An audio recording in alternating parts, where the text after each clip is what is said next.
discuss about ammonia.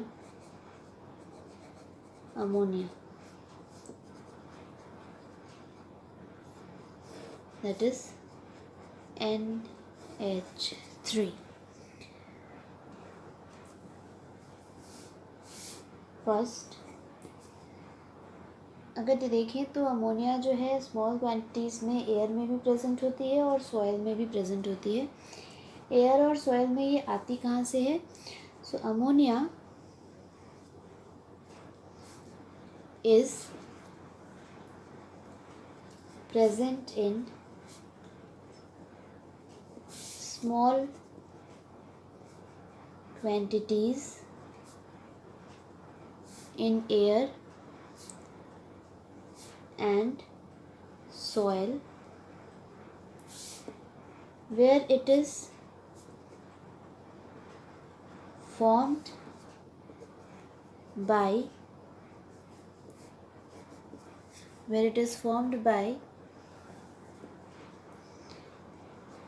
decay of nitrogenous organic matter. Decay of nitrogenous organic matter. Example urea. अब urea का क्या formula होता है? The formula of urea is NH2CONH2. तो इसका decomposition होता है. On decomposition first of all it's give ammonium carbonate which on further decomposition gives ammonia along with carbon dioxide and water. So ammonia is already present in air and soil where it comes from the decay of nitrogenous matters, that is for example urea. तो urea के decomposition से जो है ammonia produce होता है और वो air और सॉइल में ऑलरेडी प्रेजेंट होता है. Now we will discuss the preparation of ammonia. Preparation. Now first preparation is from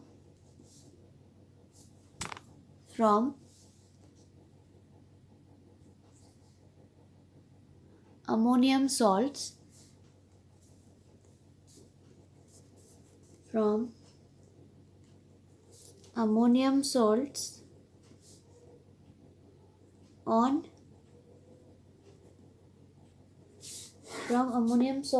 reaction with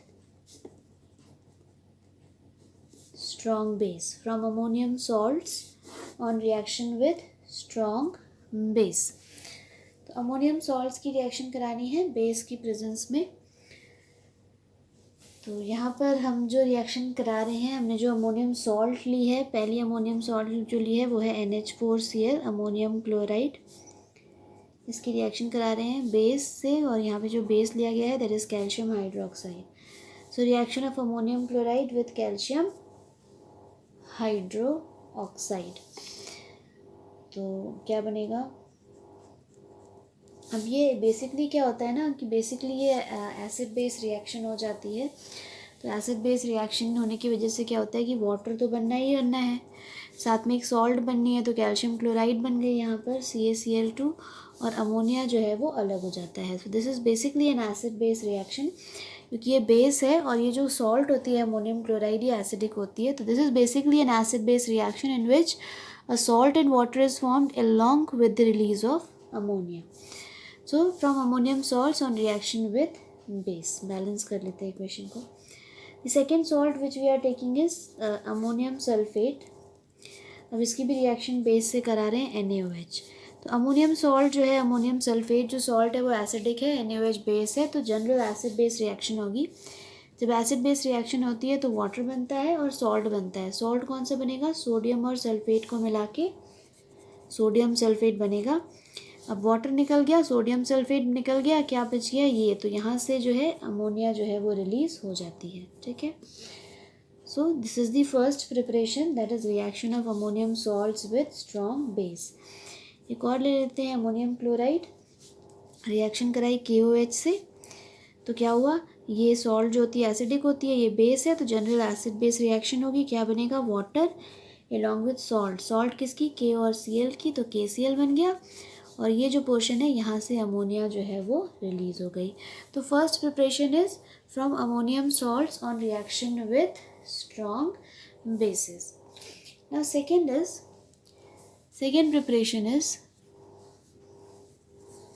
second preparation is Haber's process. ठीक है, second preparation is Haber's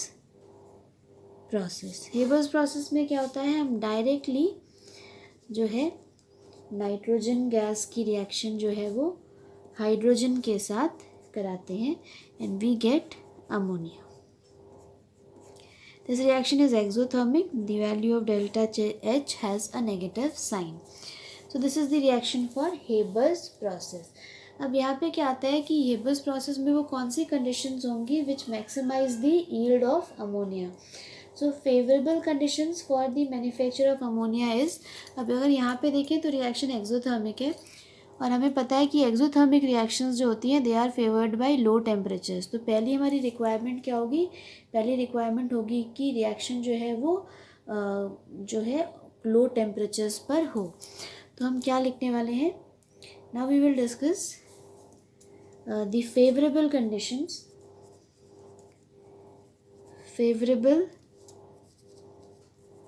conditions for manufacture of ammonia. ठीक है, क्या favourable conditions होंगी. तो पहली favourable condition कैसे आएगी, अगर हम रिएक्शंस को देखें तो ये रिएक्शन जो है वो एक्सोथर्मिक है and exothermic reactions are favoured by low temperatures. तो पहली हमारी फेवरेबल कंडीशन क्या होगी, पहली हमारी फेवरेबल कंडीशन होगी लो टेम्परेचर. अब लो टेम्परेचर कितना, एकदम भी लो कर देंगे तो भी रिएक्शन नहीं होगी क्योंकि नाइट्रोजन इन्वॉल्व है ना, और नाइट्रोजन तो बहुत ज़्यादा लो टेम्परेचर्स पर नाइट्रोजन जो है वो रिएक्टिव नहीं होता है. हमने पढ़ा है कि eight normal room temperatures nitrogen is almost unreactive. तो टेम्परेचर हमें लो रखना है पर हम टेम्परेचर को बहुत ज़्यादा लो भी नहीं कर सकते हैं. तो हमारा टेम्परेचर जो होता है वो लो होता है, low temperature, and that low temperature is around 700 kelvin. तो पहली बात हमें टेम्परेचर लो रखना है. क्यों लो रखना है, क्योंकि रिएक्शन हमारी एक्सोथर्मिक है and exothermic reactions are favoured by lower temperatures. पर हम रिएक्शन की टेम्परेचर को बहुत ज़्यादा लो भी नहीं कर सकते हैं क्योंकि नाइट्रोजन इन्वॉल्व है and nitrogen is almost unreactive eight normal room temperatures. तो बहुत ज़्यादा कम कर देंगे तो नाइट्रोजन फिर रिएक्ट नहीं करेगा. तो low temperature and the temperature is around 700 K. दूसरा हमें देखना है कि यहाँ पे जो रिएक्टेंट है उसमें जो नंबर ऑफ़ मोल्स हैं वो है 3 + 1 4 और प्रोडक्ट में है 2. तो रिएक्टेंट में नंबर ऑफ़ मोल्स ज़्यादा है और प्रोडक्ट्स में जो है नंबर ऑफ़ मोल्स कम है.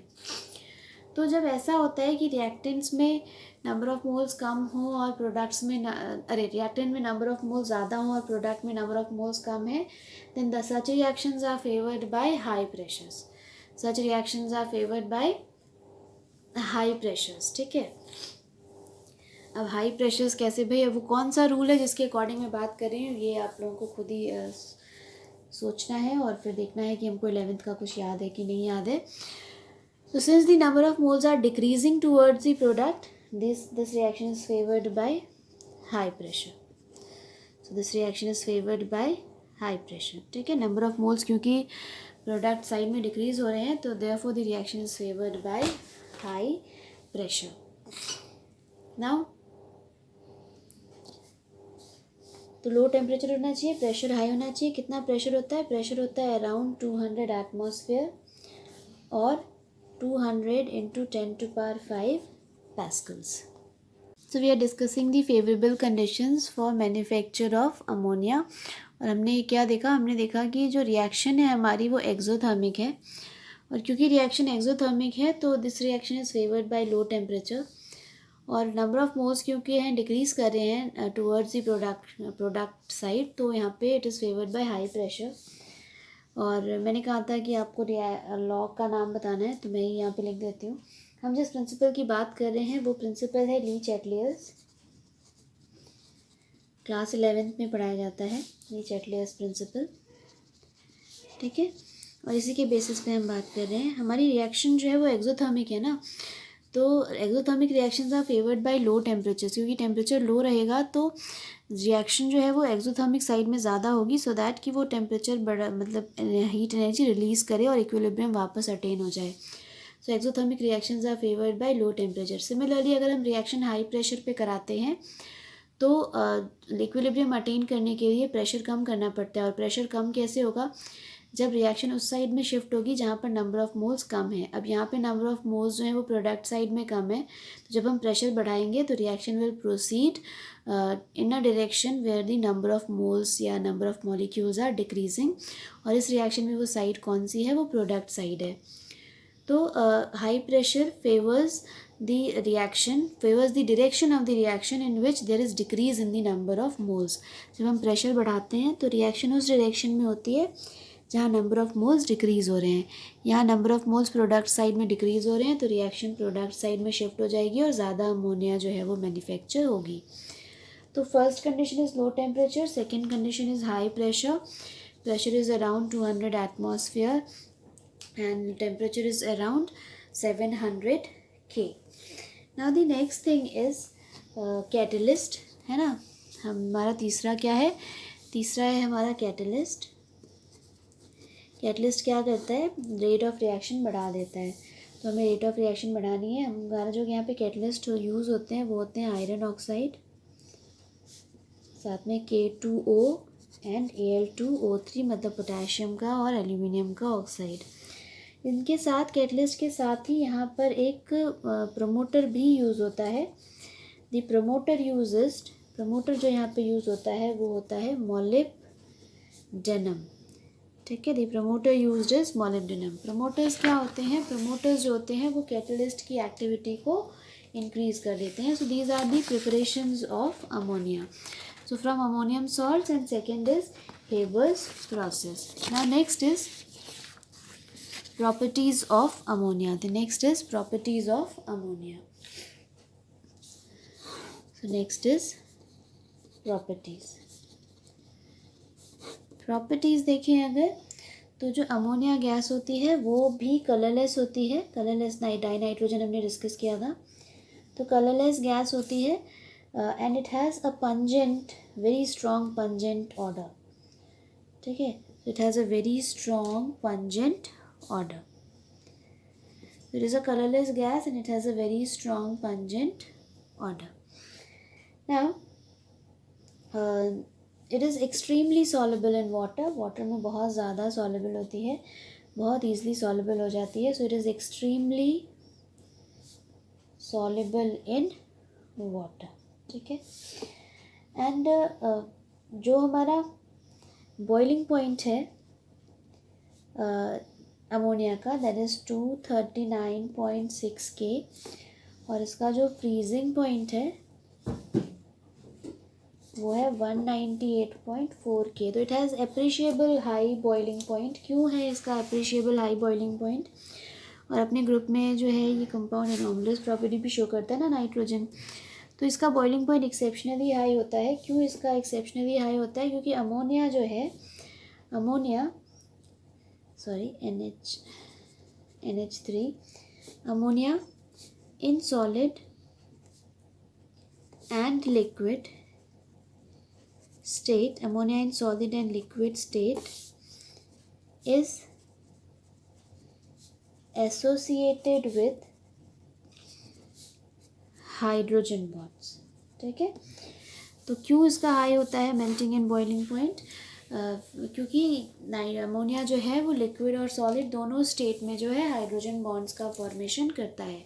ठीक है, हाइड्रोजन बॉन्ड्स कब बनती है, when hydrogen to is attached to an electronegative element, और वो 3 इलेक्ट्रोनेगेटिव एलिमेंट कौन कौन से हैं, वो है फ्लोरीन, ऑक्सीजन एंड नाइट्रोजन। तो when hydrogen is attached to fluorine, oxygen and nitrogen, तो हाइड्रोजन बॉन्ड्स का फॉर्मेशन होता है। और अमोनिया में hydrogen is attached to nitrogen and therefore ammonia forms hydrogen bonds both in solid as well as in liquid state। Now the next properties are, the next property is, या हम यहाँ से लिख लेते हैं first. The first property is basic nature. The first property is basic nature. So जो ammonia होता है उसका जो एक्वस सोल्यूशन होता है वो बेसिक होता है. So aqueous solution of ammonia is basic due to the formation of OH minus ions. Due to the formation of OH minus ions. तो अमोनिया बेसिक होता है, ठीक है, वाटर के कंपैरिजन में. तो वाटर के कंपैरिजन में अमोनिया इज़ मोर बेसिक. तो यहाँ पे क्या होता है, वाटर तो एम्फोटेरिक होता है. सो ये है अमोनिया, है ना, ये बेसिक है. तो ये बेसिक है तो ये क्या करेगा, अगर हम कंसेप्ट देखें तो बेसिस H प्लस के टर्म्स में देखें तो बेसिस क्या होते हैं, H प्लस एक्सेप्ट करते हैं. तो NH3 यहाँ पे बेसिक है, वो क्या करेगा, वाटर में से H प्लस लेकर यहाँ पर NH4 प्लस अमोनियम आयन बना लेगा. और वाटर में से जब H प्लस निकल जाएगा तो क्या बच जाएगा, OH माइनस. ठीक है. So when ammonia reacts with water या when ammonia dissolves in water तो वहाँ पे OH माइनस आयन्स प्रोड्यूस होते हैं. और इसीलिए aqueous solution of ammonia is basic due to the formation of OH minus ions. तो ammonia is basic as compare to water. So when ammonia gets dissolved in water, तो ammonia accepts an H plus ion from water and after accepting H plus ions it forms NH4 plus. और water में से जब H plus ion निकल जाता है तो OH minus ion बच जाता है. और OH minus ions की formation की वजह से aqueous solution of ammonia is basic in nature. ठीक है. So this is the first property, that is basic nature. So ammonia and its aqueous solution is basically basic in nature. Second is, अब ये basic है ना तो क्या करेगा, acids के साथ न्यूट्रलाइज करेगा और सॉल्ट्स का फॉर्मेशन जो है ये करेगा. बीइंग बेसिक, बेसिक है ना, तो अमोनिया हमने क्या कहा, बेसिक है ये. ठीक. अगर ये बेसिक है तो क्या करेगा, ये सॉल्ट्स के एसिड्स के साथ न्यूट्रलाइज करके सॉल्ट का फॉर्मेशन कर देगा. तो ये इसका सेकेंड प्रॉपर्टी हो गया. Being basic ammonia reacts with acids to form salt. Being basic, ammonia reacts with acids to form salt. तो क्योंकि वो खुद बेसिक है तो इसीलिए वो एसिड्स के साथ रिएक्ट करके सॉल्ट का फॉर्मेशन कर देता है. तो हम कुछ एग्जांपल्स देख लेते हैं यहाँ पे. तो let us see some of the examples. So this is NH3 ammonia. It reacts with HCl, hydrochloric acid, to give salt बनाना है ना. तो यहाँ पे वाटर ये एसिड बेस रिएक्शन है पर यहाँ वाटर नहीं निकलेगा क्योंकि यहाँ पे O नहीं है, सिर्फ सॉल्ट बन जाएगी NH4Cl. ठीक है. तो एक ये रिएक्शन हो गई. दूसरा हो गया NH4OH, aqueous solution of ammonia जिसमें NH4OH बनता है. ठीक है. अमोनियम हाइड्रोक्साइड, ये देखो ये बना था ना, तो NH4 प्लस और OH माइनस कंबाइन करके क्या बनाते हैं, ammonium hydroxide which is basic in nature. So ammonium hydroxide reacts with acids, that is H2SO4, to form salt and water. तो एक वाटर बन जाएगा और दूसरा बनेगा सॉल्ट. किसका, अमोनियम का और सल्फेट का. तो अमोनियम सल्फेट, ये सॉल्ट बन गया. ठीक है. तो ये रिएक्शन हो गई. So ammonia being basic in nature, क्योंकि अमोनिया बेसिक है तो it reacts with acids to form salt. ठीक है. तो अमोनिया बेसिक है इसीलिए वो एसिड्स को न्यूट्रलाइज करके सॉल्ट का जो है फॉर्मेशन कर देता है. Now the third property is, तो पहली प्रॉपर्टी हो गई कि अमोनिया बेसिक होता है. सेकेंड प्रॉपर्टी हो गई क्योंकि अमोनिया बेसिक होता है तो वो एसिड्स के साथ रिएक्ट करके सॉल्ट का फॉर्मेशन कर देता है. Third property, now the third property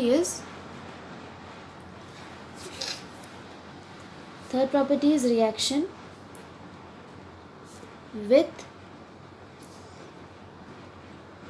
heavy metal salt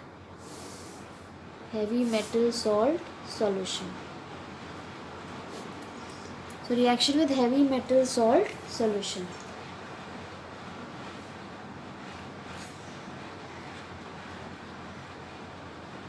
अब वैसे देखिए तो मेटल के जो सॉल्ट होते हैं, मेटल हाई सॉल्ट, उनके साथ कैसे रिएक्शन शो करता है ये, लेट्स सी। तो एक्चुअली क्या करता है यहाँ पे लिख ही लेते हैं। जो मेटालिक सॉल्ट्स हैं उनके साथ रिएक्ट करके ये मेटालिक सॉल्ट्स जो हैं इनको ये प्रेसिपिटेट करता है, precipitates them as hydroxides. उनके हाइड्रोक्साइड्स के प्रेसिपिटेट बनाकर उनको अलग कर देता है, किसको, मेटल सॉल्ट्स को। So for example FeCl3, this is a metallic salt. Fe iron है, ये मेटल है, सो FeCl3 is a metallic salt. Reaction with NH4OH, तो ये एक्वस, तो मेटालिक सॉल्ट की रिएक्शन अमोनियम हाइड्रोक्साइड के साथ, मतलब एक्वस सोल्यूशन ऑफ अमोनिया। तो क्या करता है ये, मेटल के हाइड्रोक्साइड्स बनाकर उन्हें प्रेसिपिटेट कर देता है। तो यहाँ पे बन जाएगा FeOH whole thrice plus 3NH4Cl। तो अमोनियम हाइड्रोक्साइड या अमोनिया क्या करता है, वो मेटल सॉल्ट्स को उनके हाइड्रोक्साइड्स के फॉर्म में प्रेसिपिटेट कर देता है। अगर हम ध्यान से देखें तो ये रिएक्शन हमारी जो है वो एक डबल डिस्प्लेसमेंट रिएक्शन है। यहाँ पे क्या हुआ है कि FeCl3 था पहले, उसने हाइड्रोक्साइड बना लिया है, और अमोनियम हाइड्रोक्साइड जो था उसने अमोनियम क्लोराइड बना लिया है। एक और एग्जांपल देख लेते हैं। तो बेसिकली हमें क्या करना है, डबल डिस्प्लेसमेंट करनी है, इसमें हमें आयंस की पोजीशन एक्सचेंज कर देनी है। तो ZnSO4 aqueous, it reacts with ammonium hydroxide aqueous। अब डबल डिस्प्लेसमेंट करना है, मतलब पोजीशंस एक्सचेंज करनी है। तो पहले जिंक सल्फेट था, तो पोजीशन एक्सचेंज होगी, तो जिंक सल्फेट की जगह हाइड्रोक्साइड आयन के साथ चला जाएगा, तो जिंक हाइड्रोक्साइड बन जाएगा। ठीक है, यहाँ पे इसका वाइट प्रेसिपिटेट बनता है, और अमोनियम जो पहले हाइड्रोक्साइड था वो सल्फेट बना लेगा। ठीक है, तो ये हो गया, यहाँ पे ऊपर ब्राउन प्रेसिपिटेट मिलता है। So ammonia can precipitate metal salts as their hydroxides. अब यहाँ पे मैं 2 रिएक्शन लिख दे रही हूँ, आपको कंप्लीट करके आंसर खुद से लिखने हैं। तो मान लेते हैं AlCl3 एक्वस है, उसकी रिएक्शन हमने जो है अमोनियम हाइड्रोक्साइड के साथ कराई, तो क्या प्रोडक्ट्स मिलेंगे। ठीक है, सिमिलरली हमने क्रोमियम क्लोराइड की रिएक्शन कराई अगर अमोनियम हाइड्रोक्साइड के साथ, तो हमें क्या प्रोडक्ट्स जो हैं वो मिलेंगे। ठीक है, तो क्या ध्यान रखना है कि अमोनियम हाइड्रोक्साइड जो है वो मेटल सॉल्ट्स को उनके हाइड्रोक्साइड्स के फॉर्म में प्रेसिपिटेट कर देता है।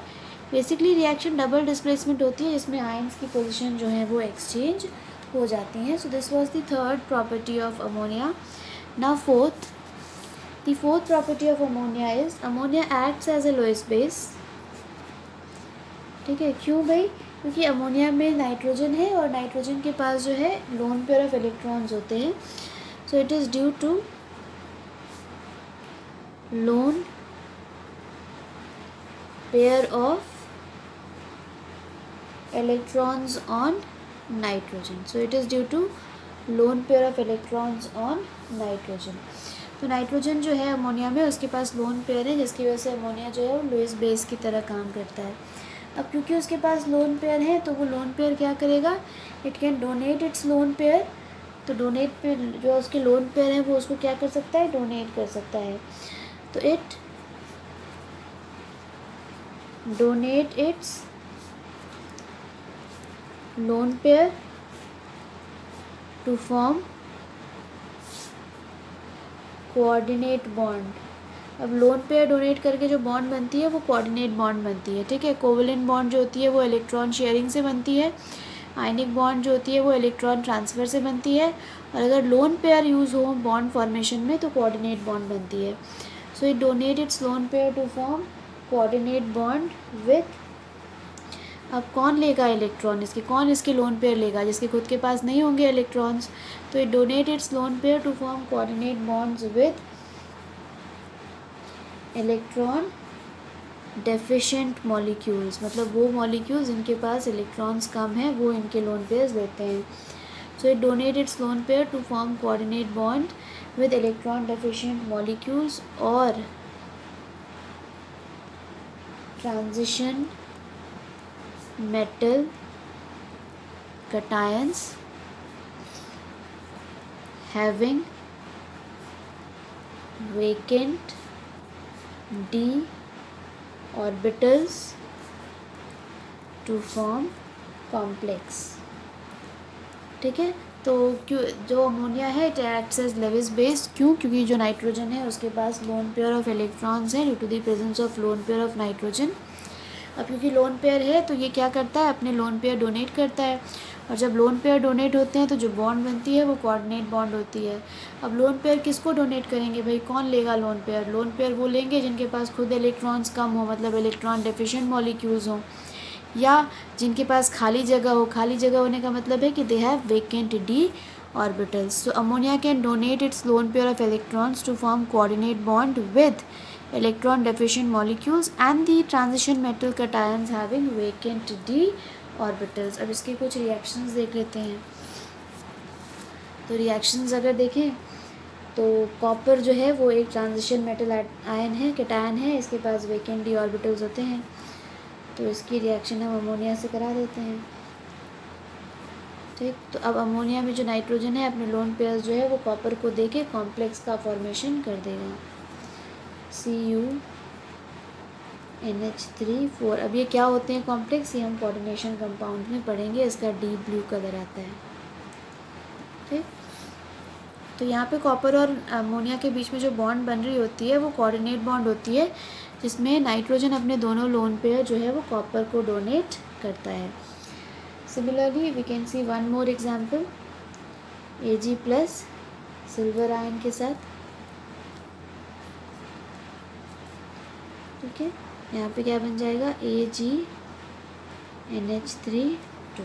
ठीक है, अब ये कंपाउंड्स कॉम्प्लेक्स कंपाउंड्स कहलाते हैं, ये हमें कोऑर्डिनेशन कंपाउंड्स में पढ़ना है। तो यहाँ पे भी नाइट्रोजन जो है अमोनिया का और ये जो सिल्वर है इनके बीच में कोऑर्डिनेट बॉन्ड बनी है, नाइट्रोजन ने अपने लोन पेयर जो है वो सिल्वर को डोनेट किए हैं। ठीक है, ये सेम रिएक्शन। अब यहाँ पे हमने आयंस लेके लिखा है ना रिएक्शन।